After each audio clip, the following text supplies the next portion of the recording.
did you? No. I put it back down so it wouldn't stab you when you inevitably put it on your shirt. Except this is brand new. I just bought these this morning. Oh, that's all right. I'll just go get a pen out of there. There. You just have to click the button. I did. We're streaming. We're live. Good evening. Good evening. Okay. We are in Hosea chapter 6. And I think we've done this for like every chapter of Hosea, or every section. What? I read chapter 7 this week. Oh. You'll be doubly prepared for next week. She's ahead of you. Like we've done, I guess, with pretty much every chapter or section that we've covered, we're just going to go ahead and read it all the way through. And we're not going to pick a place to break it up. If you are also reading from like a commentary or something, you know, before or after this, your commentary might just keep going on into chapter 7. They might break somewhere in chapter 6 in sort of the middle, and then have a section from like the last half of chapter 6 going on into chapter 7. Yeah, we're not going to do that because that just gets way too confusing. We're just going to do chapter 6 and just call it its own thing, even though I guess technically chapter 7 is still part of the train of thought from chapter 6. So starting in verse 1 of chapter 6, not chapter 7. Come and let us return to the Lord, for he has torn, but he will heal us. He has stricken, but he will bind us up. After 2 days he will revive us. On the third day he will raise us up, that we may live in his sight. Let us know, let us pursue the knowledge of the Lord. His going forth is established as the morning. He will come to us like the rain, like the latter and former rain to the earth. O Ephraim, what shall I do to you? O Judah, what shall I do to you? For your faithfulness is like a morning cloud, and like the early dew it goes away. Therefore I have hewn them by the prophets, I have slain them by the word of my mouth, and your judgments are like the light that goes forth. For I desire mercy and not sacrifice, and the knowledge of God more than burnt offerings. For like men they transgressed the covenant. There they dealt treacherously with me. Gilead is a city of evildoers, and defiled with blood. As bands of robbers lie in wait for a man, so the company of priests murder on the way to Shechem. Surely they commit lewdness. I have seen a horrible thing in the house of Israel. There is the harlotry of Ephraim. Israel is defiled. Also, O Judah, a harvest is appointed for you, when I return the captives of my people. So, yeah, a little bit different. It's not entirely fill in the blank tonight. And I wasn't doing that to just be cute. I did that because I didn't really know how I was going to do a fill in the blank, because I didn't know what part of this I considered essential information and what part of it is, because if you ask me, it's all essential. But here's the thing. There's a lot of phrases in this chapter that call us back to especially chapter 5, although some other stuff in chapters 4 and even earlier if you really wanted to dig for it. So I'm just going to kind of say something from chapter 6 and then say something from chapter 5 that might be similar to that, might be the inverse of that, and you can write down as much or as little of this as you please. So last week in chapter 5, in verse 1, Israel was condemned. Hear this, O priests. Take heed, O house of Israel. Give ear, O house of the king. For yours is the judgment, because you have been a snare to Mizpah and a net spread on Tabor. So they were condemned. Then you go on to verse 14 of chapter 5. And they were warned. For I will be like a lion to Ephraim, like a young lion to the house of Judah. Even I will tear them and go away. I will take them away, and no one shall rescue. So they were condemned, they were warned, and eventually, in verse 15, right before verse 1 of chapter 6, they were offered forgiveness and restoration. It says, I will return again to my place till they acknowledge their offense, then they will seek my face. In their affliction they will earnestly seek me. So, obviously, condemnation, warning, offering restoration, and then leading into verse 6, there's starting off a call to repentance, right? I mean, that's literally like my Bible, the little subheading, it literally says a call to repentance. Let us return to the Lord, verse 1 of chapter 6. And like I said, some of the wording here in this chapter, it calls back to chapter 5 and other chapters as well. So you have, still in verse 1 of chapter 6, for he has torn, right? This calls back to, I will tear them to pieces from chapter 5. Right? Chapter 6 sort of is recalling the whole lion language of chapter 5. I'm trying to... Where am I getting this from? I will tear them, verse 14 of chapter 5. I will tear them and go away. I will take them away and no one shall rescue. Right? So, chapter 6, verse 1, for he has torn, right? Same kind of language that we've seen before. There is, he has stricken, also from chapter 6. And this sort of calls back to chapter 5. It says, when Ephraim saw his sickness and Judah his sores, right? So we have, okay, he has torn, he has stricken. We've seen all this sort of language before. There's also, he will heal us, he will bind us up, right? And of course, after the lion language in verse 14 of chapter 5, you have, I will return again to my place, right? So sort of restoration language there as well. In chapter 5, there was no one to rescue them.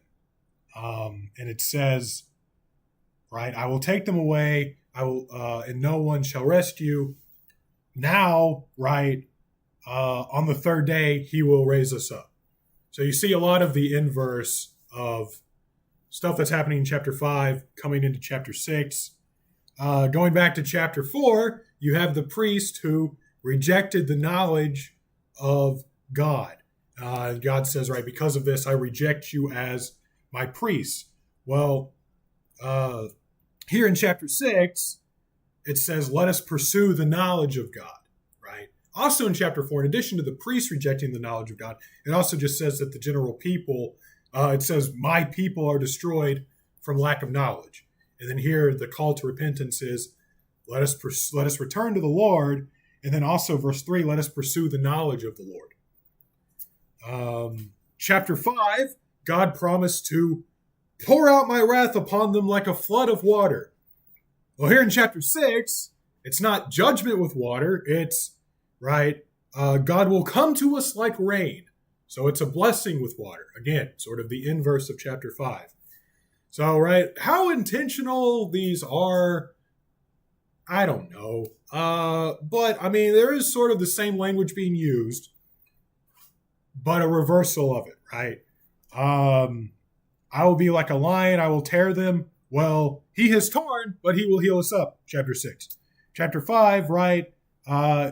Ephraim saw a sickness, Judah saw his wound. Well, he has stricken, but he will bind us up, right? I will take them away, and no one shall rescue. Well, after 2 days, he will revive us. On the third day, he will raise us up, right? I reject you as my priest because of the knowledge of me. Well, let us pursue the knowledge of the Lord. So you have a lot of inverse here of not only the inverse of judgment, but also the inverse of what they were condemned for. So truly, I mean, repentance in the genuine sense. Moving on into Ephraim and Judah. Right, this language used here, starting in verse 4, O Ephraim, what shall I do to you? O Judah, what shall I do to you, right? This is also reminiscent of chapter 5, right? I mean, the whole, O Ephraim, O Judah, Ephraim saw his sickness, Judah saw his wound, right? And we talked about last week that Ephraim and Judah, right? Well, Ephraim is a stand-in for Israel. Judah's not a stand-in for Judah. Judah's just Judah. So you have Israel and Judah, the north and the south. And the fact that both of these, I said this last week, but the fact that both of these are mentioned is important because, both suffered at the hands of Assyria. Obviously, the north suffered more, but the fact still remains. And in chapter 5, when we reached verse 14, we also talked about this. God ultimately identifies himself as the real person behind all this, not Assyria, not, any human army, but God. And so it says that Israel, in chapter 6, it says that Israel and Judah's faithfulness is like a morning cloud, and like the early dew, it goes away. Very wishy-washy, right? Chapter 5, it says, the Israelites, even Ephraim, stumble in their sin, and Judah also stumbles with them, right? The idea, just like y'all are doing, Israel, Judah's doing the same thing. If you're not going to, take a look at yourself, maybe you can take a look at your neighbors. Talked about this top-down problem that's occurring in Israel and in Judah, and how, right, in a sort of physical protection sense, God's going to abandon Israel.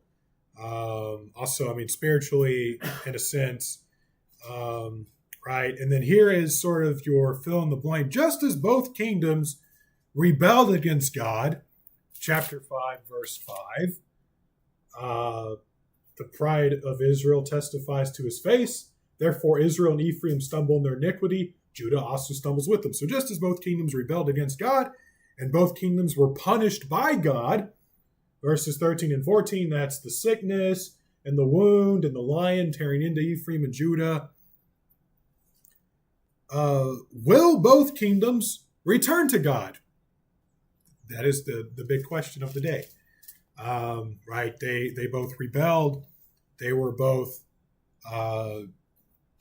punished by God, but will they both return to God? So there's no direct mention of Ephraim and Judah side by side together as turning back to God, right? You have sort of the general, come, let us return to the Lord, verse 1. Let us pursue the knowledge of the Lord, verse 3. And then in verse 4, when you have Ephraim and Judah, it's your faithfulness is like a morning cloud, like the early dew, it goes away. So no restoration language there. That's condemnation language. And then when you seem to have the restoration language in verse 11, it just says, O Judah, a harvest is appointed for you when I return the captives of my people. So what we have in verse 10, it says, there's the harlotry of Ephraim, Israel is defiled. And then verse 11, you have the restoration language with Judah. But you don't have restoration language with both Ephraim and Judah. And it's strange because they're both condemned at the same time, so you would think that there would be restoration language with both of them. But the fact that this is your sort of fill in the blank, the fact that this is only linked to Judah is significant, right? Only Judah really returned from exile. Only Judah really rebuilt. Only Judah really had any semblance of the good old days, right? They weren't nearly as good. They weren't nearly as old. But they had some semblance of that anyway, in a very limited sense, right? Israel, the north, they really did not.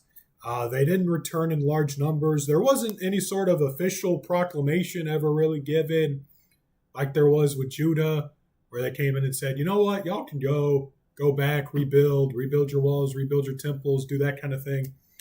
They just kind of settled down, mixed into whatever culture they were around.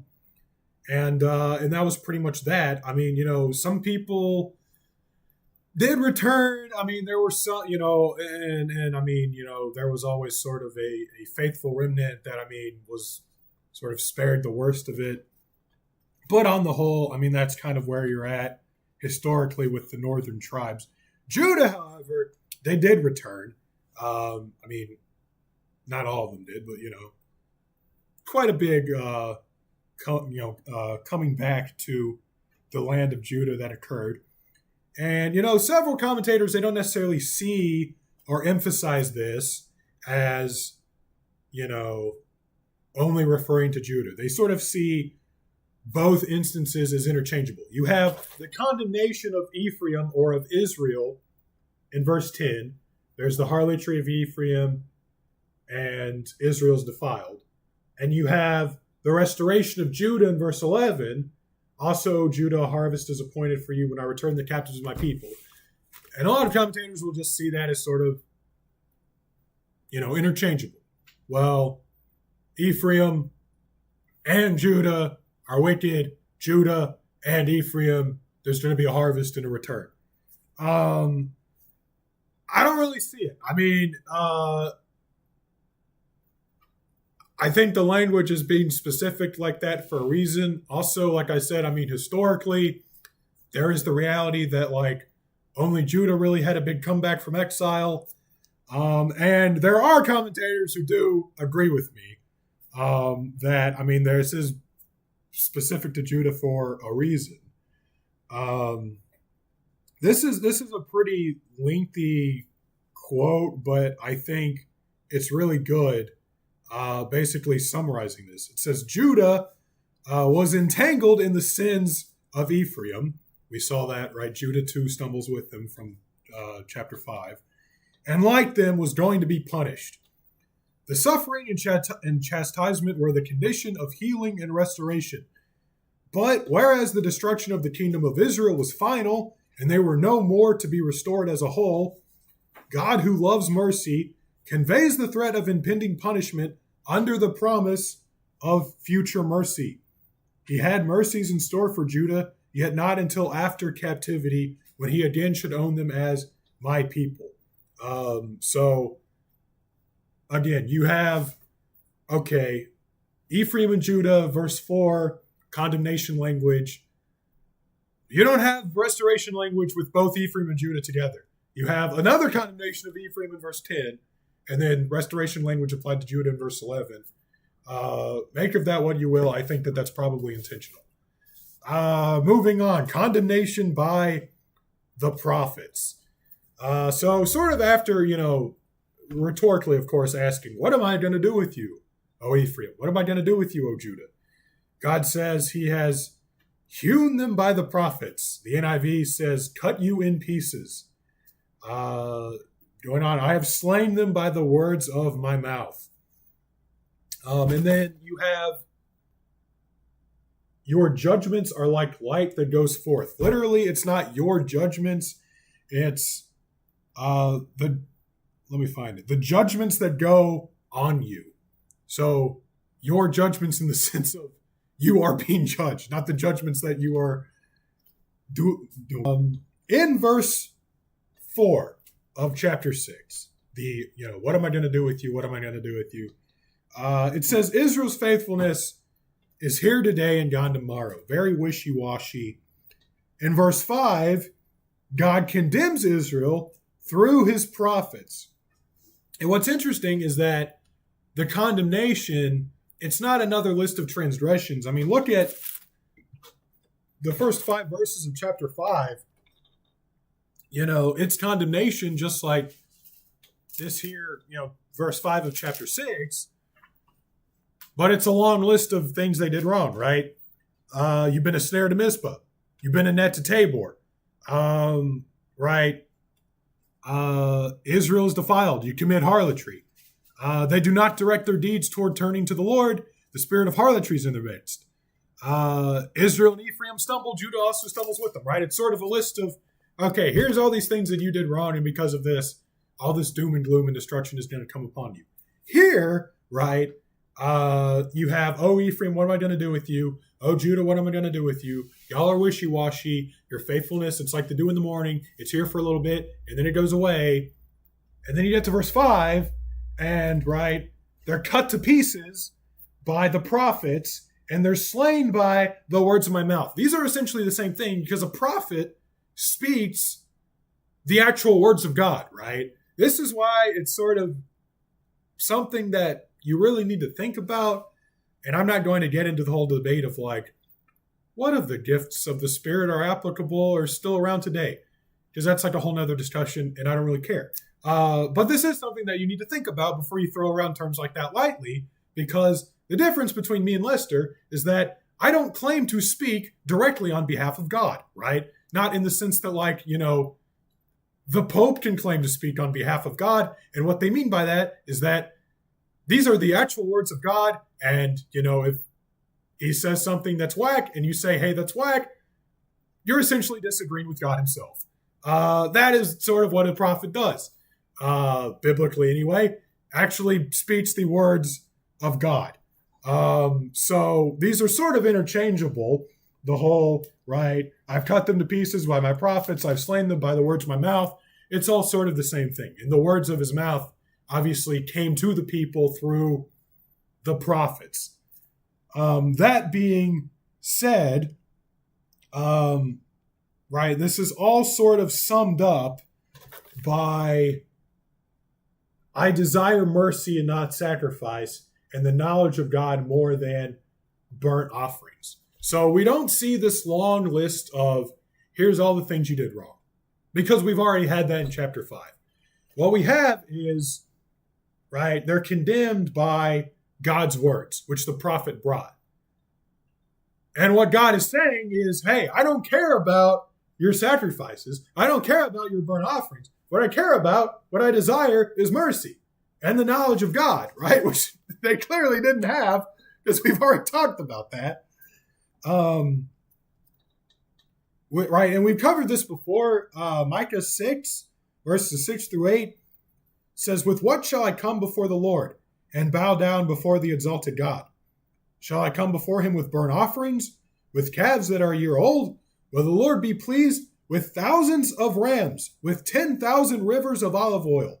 Shall I offer my firstborn for my transgression, the fruit of my body for the sin of my soul? And then this is sort of the climax of it all. He has shown you, he's already shown you, O mortal, what is good. And what does the Lord require of you? To act justly, to love mercy, and to walk humbly with your God. Very famous verses, and we've covered it when we did Micah. Also, obviously, you can't really talk about this without mentioning Psalm 51. Psalm 51, verses 16 and 17. You do not delight in sacrifice, or I would bring it. You do not pleasure in burnt offerings. My sacrifice, O God, is a broken spirit, a broken and contrite heart. You, God, will not despise. So not a new concept. We've covered it before. But keep in mind, that there's this religious syncretism of Hosea's day. I'm holding on to some aspects of Israelite religion. I'm holding on to some aspects of pagan religion, and sort of blending them together. So these people, they were making sacrifices, right? And in their minds, they're making sacrifices to Yahweh, right? Obviously, we would call them out and be like, y'all are dumb. But in their mind, right, it's all one and the same, right? I'm either making a sacrifice to Yahweh on an altar to Baal, or I'm making a sacrifice to Baal on an altar to Yahweh, but it's all sort of the same thing. And so they now, right, the ultimate condemnation, it's not, oh, well, you spread a net on Tabor and you've been a snare to Mizpah and you commit harlotry and, right, you're doing whatever. The ultimate condemnation is, right, you're not desiring mercy. You're not desiring the knowledge of God. God says, right, I don't care about your sacrifices. I don't care about your offerings, because you're only focused on the external acts of worship and not on the internal acts of worship, right? Their hearts had no mercy. They could have torn down every idol in the kingdom, but the priesthood would have still been feeding on the sins of the people and relishing in their wickedness, as it talks about in chapter 5. And it even says in chapter 5, right, like people like priests, the damage is already done to this point where the priest is so corrupt that now, the whole kingdom is essentially corrupt. Right? This was a people that essentially presumed upon the covenant. And this is sort of a phrase that I use a lot because Israel did it a lot, and you as well, in a sort of different sense. But right, they presumed that, again, these sort of external acts of covenantal obedience. I make sacrifices. I give altar offerings. I do whatever. That they were the same, or at least as important as any sort of inward act of covenantal obedience or worship to God. But it doesn't work that way, right? What they lacked was the knowledge of God, right? What they lacked was mercy. And here's your fill in the blank. The root problem was not idolatry, right? You probably could have guessed that. The root problem was not idolatry. It was the lack of knowledge for God, the lack of understanding of what God is and what God requires, which is, you can probably guess this one as well, mercy, right? So idolatry and then knowledge of God and then what God requires, which is mercy. So, right, Israel's faithfulness, it's here today, it's gone tomorrow. Why? Because they're being faithful to the institution rather than to the one who instituted. And that is your last fill in the blank there. They're being faithful to the institution of, right, sacrifices, offerings, that sort of thing, rather than to the one who instituted them, which is God. And the fact that this is sort of talking about a misapplication of the covenant, it's supported by the very next verse, right? Verse 7, but like men, or like Adam, but we'll talk about that in a minute, they transgressed the covenant. And there they dealt treacherously with me, right? And ultimately, I mean, yeah, if you don't have knowledge of God, you're going to not understand the covenant. And you're going to transgress the covenant. So it all kind of makes sense. Moving on, more wicked priests. You have 3 possible locations that are called out here. I mean, 2 for sure. 1, maybe, maybe not. And I did not list them in order. And that was intentional because we're going to talk about Shechem first. I mean, it picks up this whole wicked priest idea that we've talked about a lot here in Hosea and in other books of the minor prophets as well. And in verse 9, we sort of get back to dealing with that. As bands of robbers lie in wait for a man, so the company of priests murder on the way to Shechem. Surely they commit lewdness. So clearly Shechem is being used as some sort of place of worship. Idol worship? ? In Judges 9, which, yes, I know, was a long time removed from where we're at in Hosea, it was a place of idol worship, right? I mean, I've actually referenced this before in a completely different context. But, right, you have a guy named Gal, and it says he moved with his clan into Shechem. And its citizens put their confidence in Gal, and they had gone out into the fields, gathered the grapes, and trodden them, and they held a festival in the temple of their God. So, I mean, Shechem surely has a history with pagan worship, so, killing, how does it phrase it in verse 9, right? Murdering on the way to Shechem. People going to worship. Are they worshiping God? Are they worshiping a pagan God? Both. Who knows? Wouldn't be surprised if it was more of this religious syncretism that we've seen, more pagan worship blended with Yahweh worship. But really, that's sort of besides the point. These priests commit murder and they commit lewdness. Now, there's a lot of ideas as to what exactly this is even referring to. Because it really doesn't give us much context. It just says, as a band of robbers lie in wait for a man, so the company of priests murder on the way to Shechem. Who are they murdering? And what are they going to Shechem to? And I've already sort of tipped my hand, I guess, talking about the whole, on their way to worship thing, which is sort of a big way that this is thought out. But let's talk about different ways real quick that this is sort of thought of. So you have, first of all, this is a metaphor for sort of the death of true worship, right? Yeah, I mean, you have religious syncretism, you have the priesthood that is completely corrupt, like people, like priests. Okay, you have the priests that are killing other priests, right? You have the corrupt priesthood and maybe a small remnant of the good priesthood, and the corrupt priests are killing the good priests, or maybe the bad priests are killing other bad priests, and there's some sort of infighting. Who knows? Or the priests are killing people who are traveling to Shechem to worship, right? In any sense, I mean, there's something about worship here because it's a condemnation of the priesthood.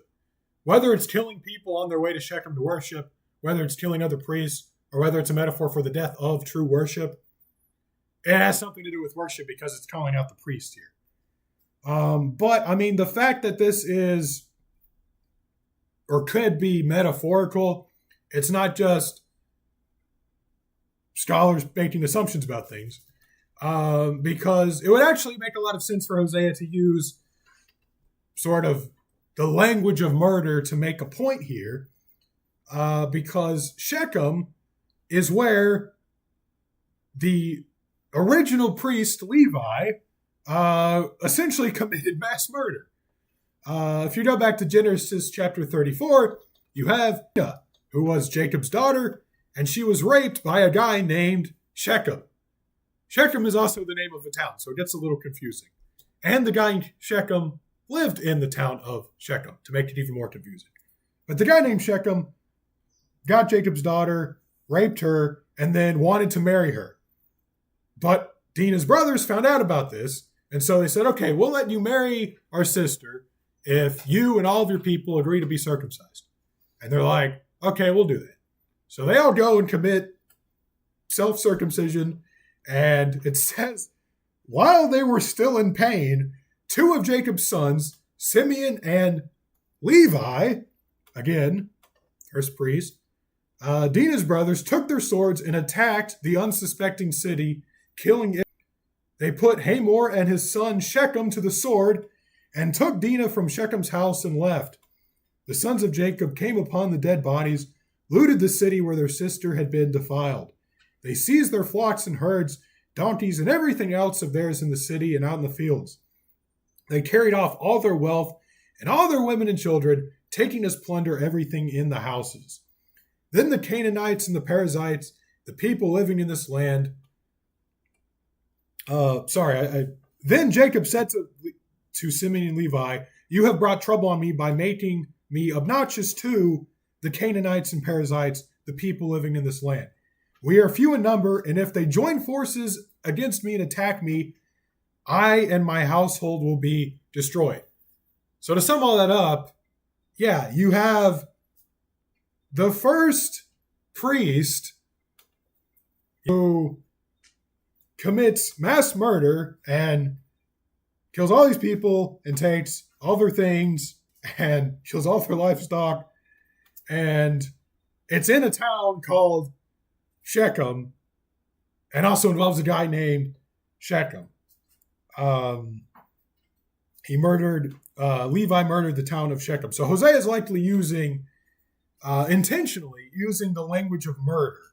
Whether or not the priests actually literally were murdering people doesn't really matter, because it's sort of a callback. As before, the priesthood messed up and killed all these people and stole all these things, and they were corrupt.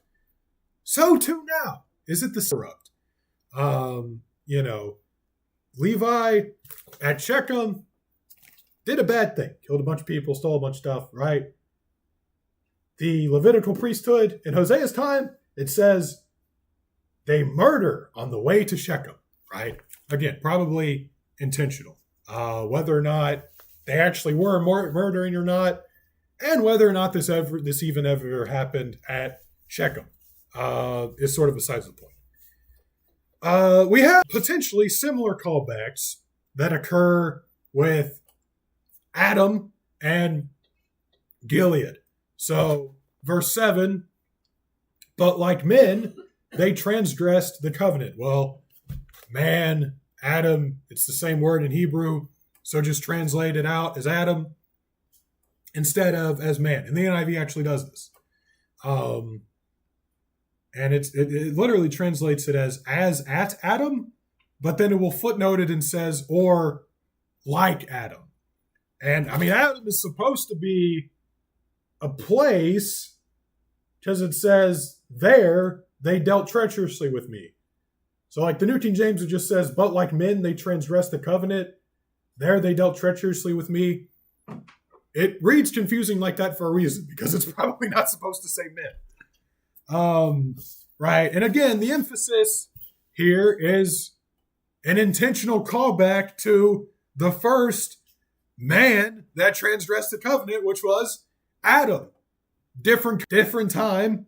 But again, as back then, so too now, if not worse, right? Gilead and Shechem are towns, and Adam's being referred to as a town.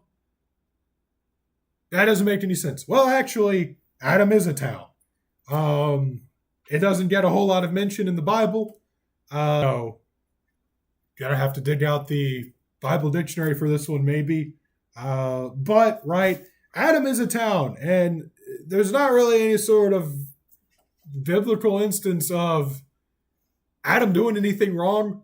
Like with Shechem, it's a pretty obvious callback, because it's like, okay, you're calling out the priesthood, you're mentioning murder, and you're mentioning Shechem, and Levi murdered at Shechem way back when. So it's pretty obvious A, B, C, D kind of a thing.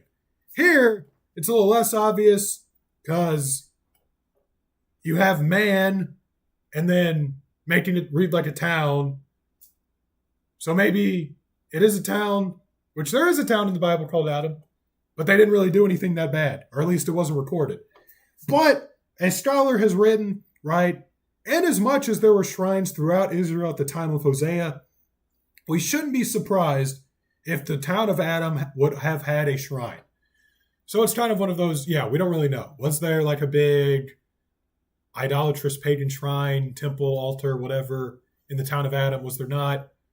We don't know. But for as much syncretism and paganism as was going on, there probably was.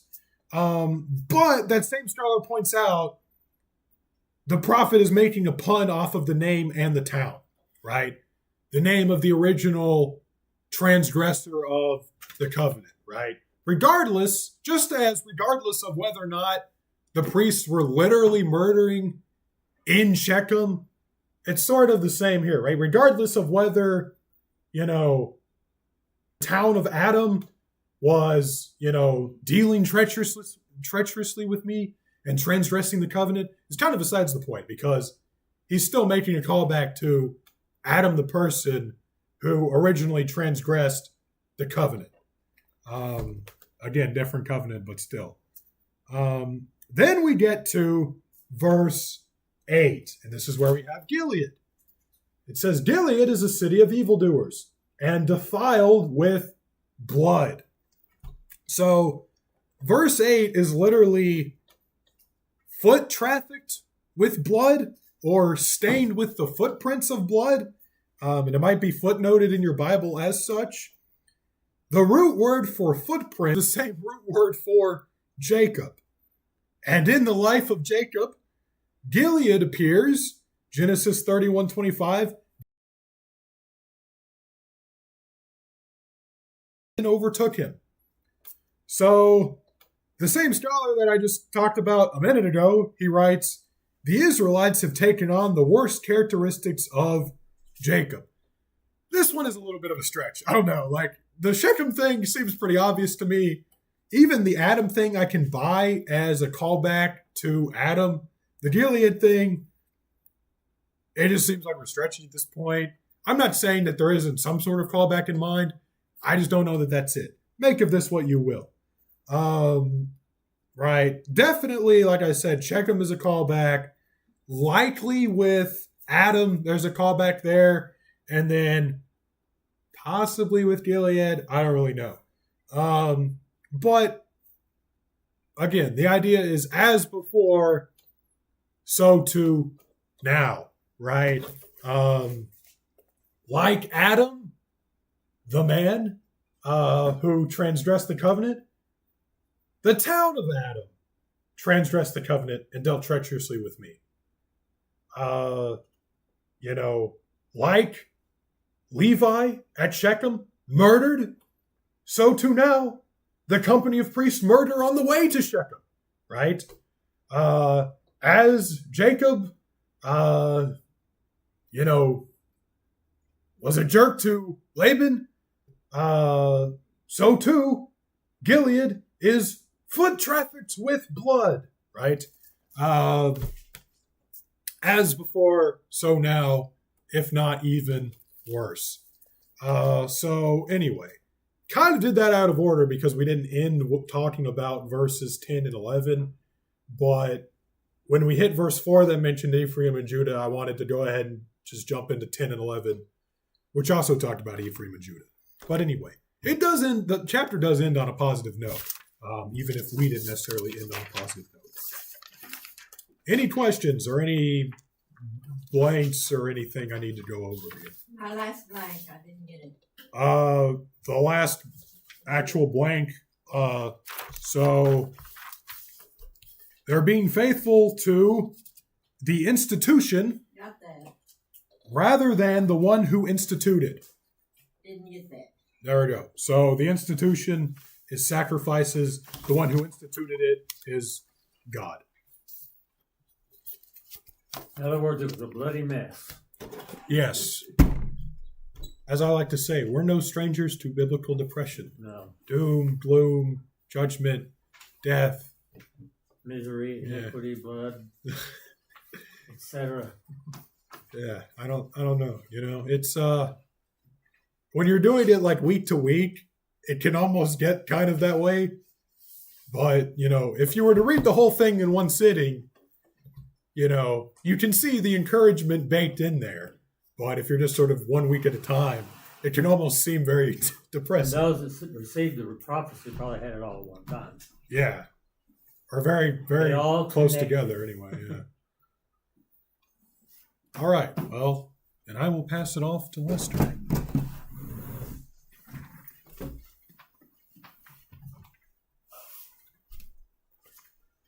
My knees are having fun. Okay. We're ready for our prayer request time and then closing prayer. Just the list that you have before you is the latest one that I have. I've probably got some more I've got to change for Sunday, but keep Nicholas O'Connor in our prayers, and then Alan Roberts' family. Brandy asked us to keep remembering her sister's family. The jail ministry went super well today. We had 4 in the first group and 2 in the second, and I did a study on, the Bible calls salvation justification by faith.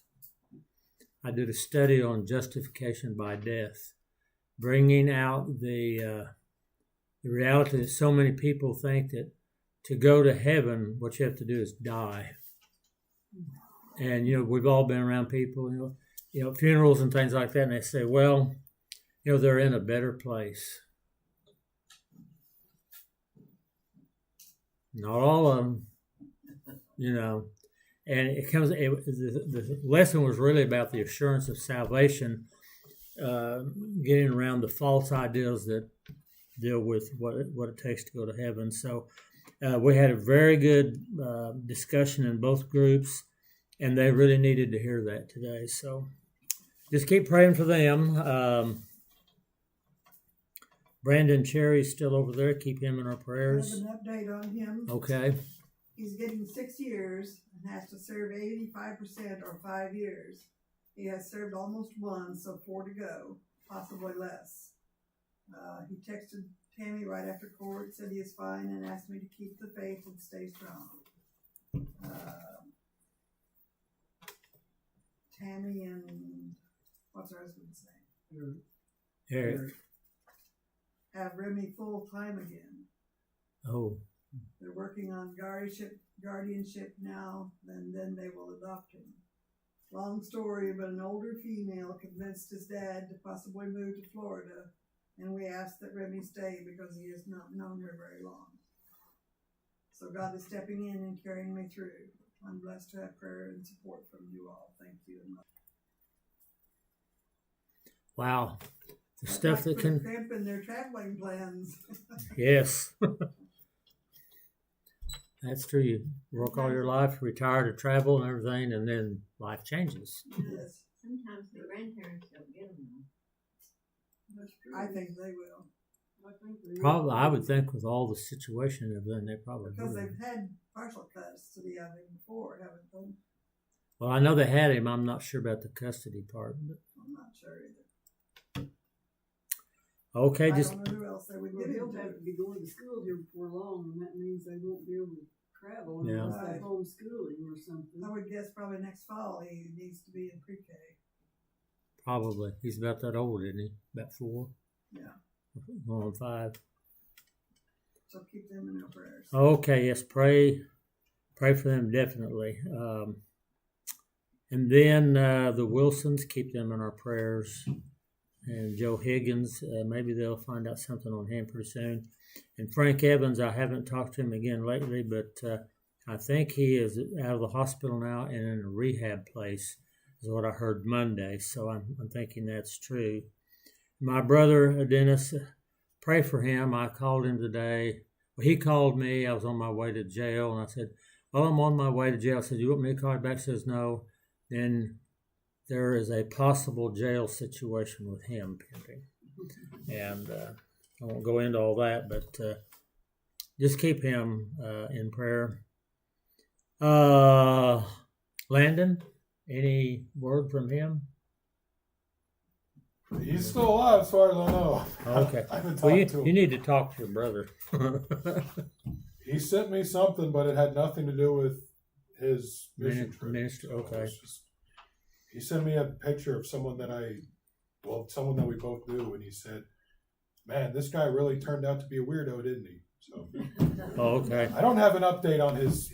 Well, let's keep him in our prayers for whatever reason. Kathy is doing well She has an appointment with her surgeon tomorrow. to get released Hope so. She hopes to. so she can start driving legally. Yeah. Yep. Yeah, she had to take her vehicle over and get a battery put in it today. So, But she, yeah. yeah, it wouldn't start after it'd been sitting on about 2 weeks. Now, one of her boys, not Matt, Brendan.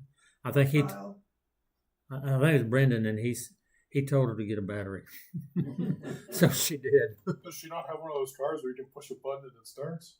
no, Oh, hers is older than that. mine is too. I don't know. Because then you can just sit in your couch and just press a button and run your car for 10 minutes. Keep the battery. Well, if it's not going to start, which I think is what she Well, was. she was telling me it won't charge while it's sitting there and idling. You have to drive it. Actually, physically drive it. Get a new battery. Yeah.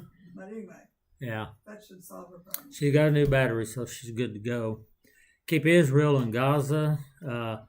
I've been reviewing some video of Golda Meir, and when she's been when she was in office and everything, and I didn't realize how much she was involved in Israeli politics before she was elected the prime minister, but she was a very, very sharp lady and everything, and just telling it like it is, like it was then, and like it still is today. And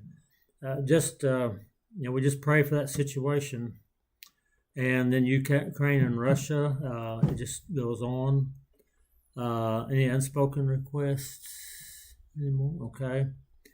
And then Jack's Crab, keep him in our prayers, and Cindy Hubbard and her husband Pat, and then Bob Theal's family for salvation. Remember our military there, and then Jim Ridings. Any news there? I haven't talked to him in about a week. I need to call him again. So Jim and Laura Ridings, both keep them in our prayers.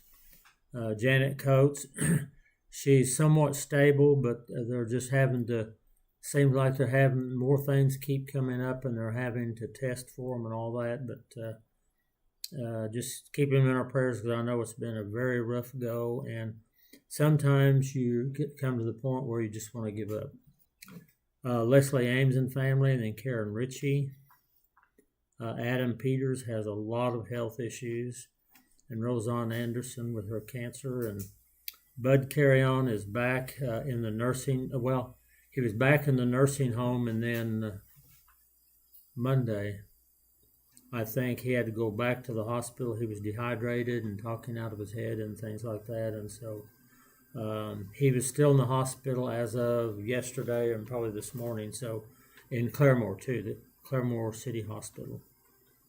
And then Nancy Burns and her loss, and then the family of Joanne Sweet Compton, and that funeral is here at our church at 1 o'clock on Friday, and so keep them in our prayers. Anyone else? Any others? My baby that's on the way. I mean. Oh, okay. I thought you said going away. I thought No, on the way. on the way. Okay. I'm hoping it happens here soon. They went to the hospital at 2:30 last night, and they should have a baby by now. But it seems like it's just going on and on and on. Oh yeah. Sometimes that happens, especially with the first one. Any others?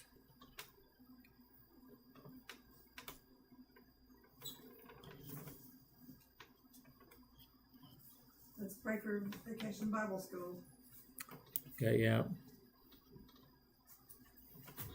Remind me to ask you something about VBS after we're through here.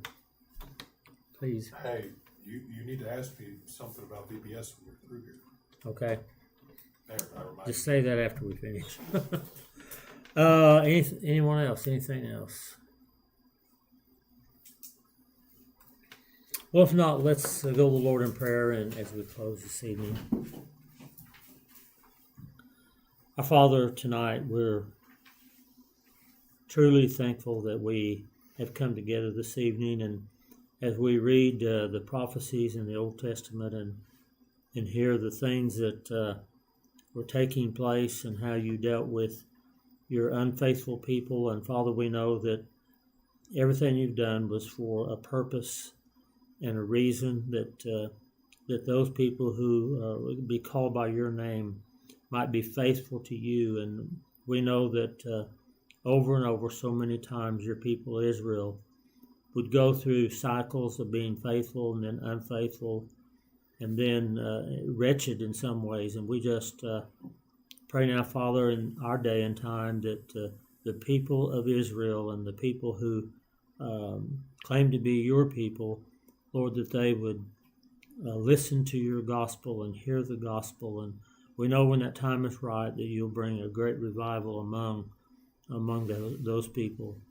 And we just lift up each of these tonight that we have written down, and we are burdened for them and we care about them. And these that have just very severe medical needs, and Father, these that have spiritual needs, and these that are lost in their sins, that they might come to your saving grace and mercy. We know, Father, that only you can draw them, and so we just pray, Father, that you deal with the hearts and the lives of these people and bring them to your powerful saving grace and mercy. We thank you, Father, for our church and for our church ministry, and we are thankful, Father, that as we come week after week on Sundays and Wednesdays, and Father, that we might be faithful to be in your word, and